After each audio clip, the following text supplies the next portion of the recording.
5 yesterday. He didn't even look like he hit top gear.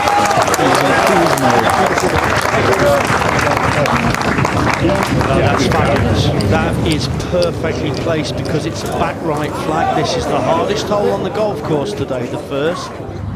Yeah, playing out of turn 141, but just getting on with it. Nice to see. He's in his own space. Oh, that made it.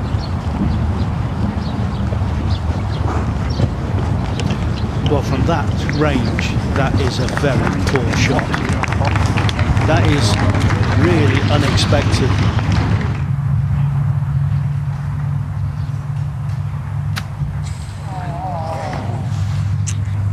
Yeah, this is an unexpected mess he's making this. He did say with his second shot it didn't fade. He was trying to move it left to right to that pin, but a poor chip which we're not used to seeing from Rahm.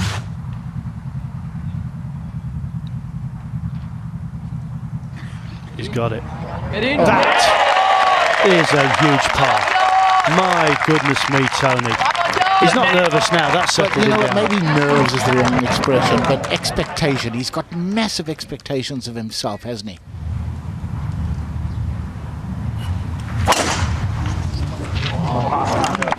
Tell you what, those spectators on the corner there, craning out, sticking the necks out together. Look, he went right over the top of them. Oh, and as Anthony said, down the right side, great angle.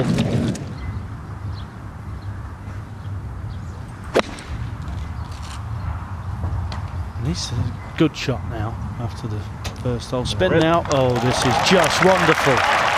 Sorry, Anthony nearly called it. What a shot. The last 2 days he's leaked right, finished in the right-hand rough. Not this time, Tony. Happier today? Oh my goodness. Why wouldn't you be? Yeah, that's magnificent, isn't it? There's 2 TV towers, TV masts. It seems to be this distance where he gets his maximum spin as well. Oh, he doesn't want it there.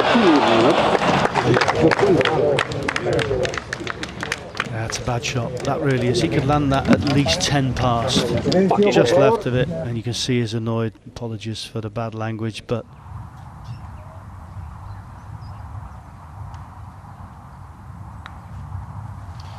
nice sound, wasn't it? Lovely strike. Beautiful line. That is incredible. Oh, they're going to go berserk.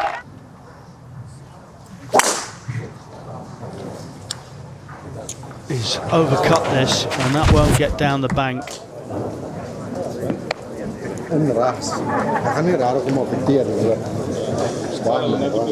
Well, lucky or unlucky, that's the question. We'll wait and see.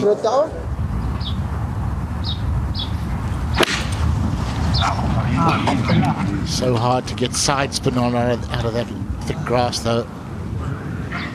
Yeah, I tell you what, it was just about ideal, but just in the touchy rough.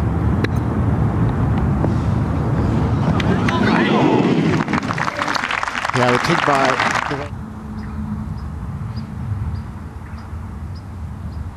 Yeah, it's a very smooth stroke, isn't it? He looks so good from 6 feet and in.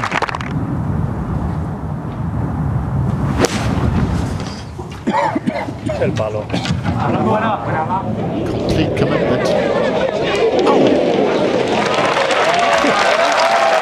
That wasn't far away from pitching straight in the hole, was it?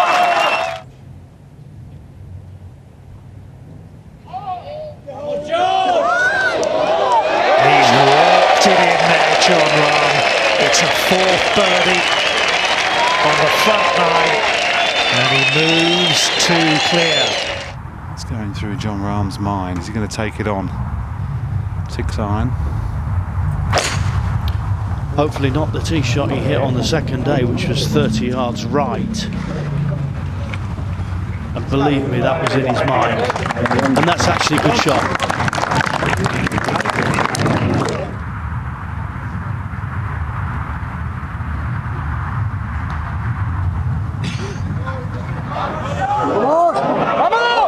That's ridiculous. Absolutely ridiculously good.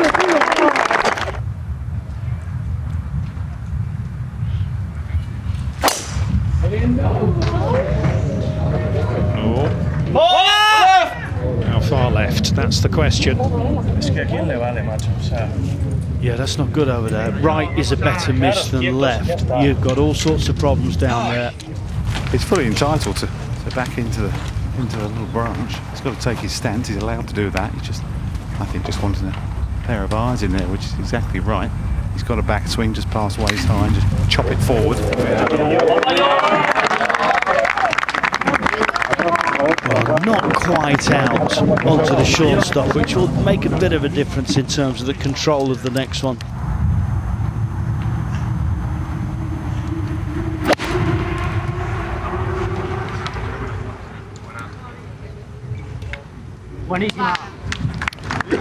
Yeah, I mean, it wasn't a flag to mess with out of the semi-rough there.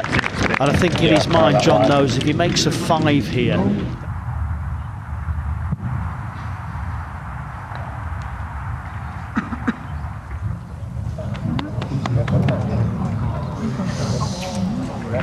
it's a good putt. Your pace was all important there.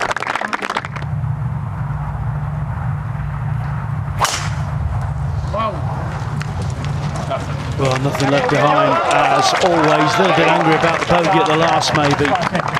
Oh, well, that's the back of this hole, broken completely. Nothing but a little flick in from there. And I can't see Mark Litton. The downslope 15, 20 feet short of this flag.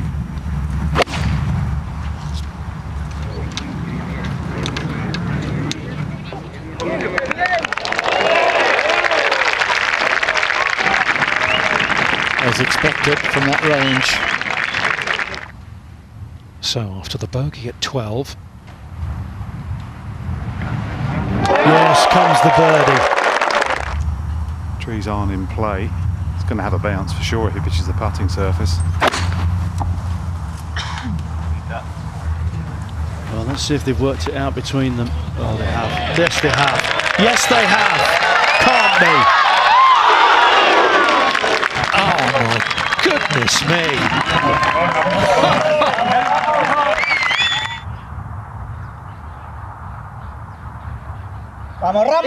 Yeah, simply amazing, isn't it? And the lead, as Tony said, is 5 shots. Brilliant, absolutely brilliant from Jon Rahm.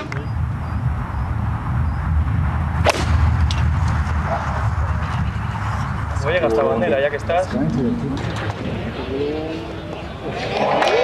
there's nothing middle of the green, that's right at it, isn't it?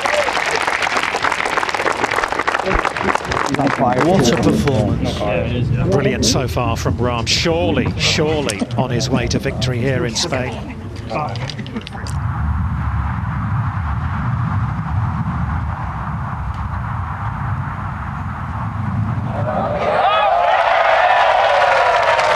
Make the birdie at 17 and he moves to 24 under par, and he will take a 5-shot lead down the final hole here in Madrid.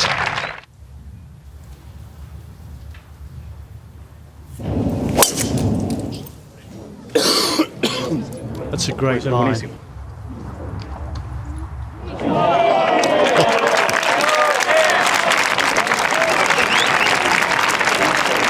No messing around there, was there? I'm not going to run this up. I'm going to carry it all the way. But pitching on the upslope.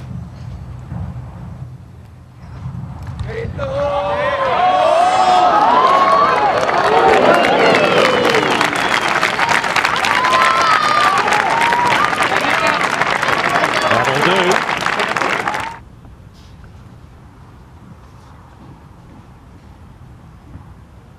¡Viva Seve!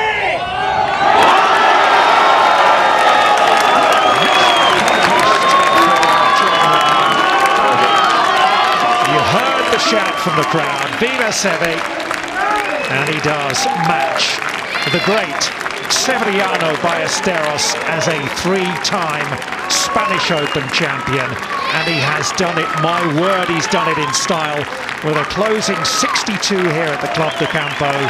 The family celebrations have started. Jon, congratulations. This is your third Acciona Open de España victory. Your name is etched alongside history. Can you describe how special this feels?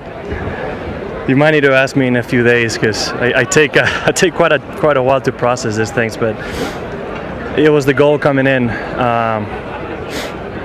You know, Sevi is it's a great hero of mine, and to do something he took his whole career to do in just a few years is